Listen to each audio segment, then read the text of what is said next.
সেই সকল বিশ্ববিদ্যালয় যাতে যেগুলোতে ছাত্র সংসদ কার্যকর করা সম্ভব বা সেই বাস্তবতা আছে সেগুলোতে যাতে অতি দ্রুত ছাত্র সংসদ বাস্তবায়ন করে।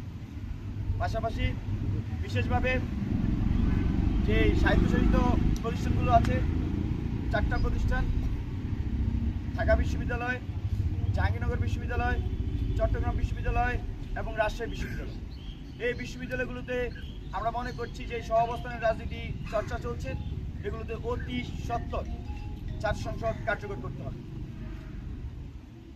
প্রিয় বন্ধুগণ, ডাকসু বা ঢাকা বিশ্ববিদ্যালয় ছাত্র সংসদ বাংলাদেশের ইতিহাসের একটি অনন্য এবং গুরুত্বপূর্ণ প্রতিষ্ঠান।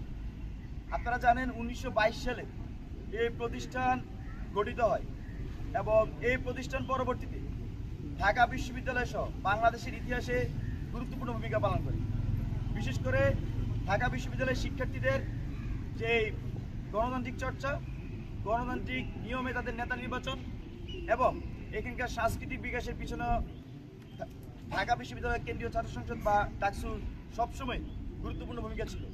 কিন্তু যে ব্যাকগ্রাউন্ড ইতিমধ্যে আমাদের আরও দুজন উপস্থাপন করেছেন, আমরা দেখেছি 90-এর গণ অভ্যুত্থানের পরে এখানে যারা ক্ষমতাসীন হয় তারা কিন্তু সেই সময় ছাত্র সংসদ বন্ধ করে দেয় এবং দীর্ঘ 28 বছর পরে 18 সালে একটি ডাকসু হয়, সেটাও সাজানো ছাত্রলীগের একটি ডাকসু ছিল।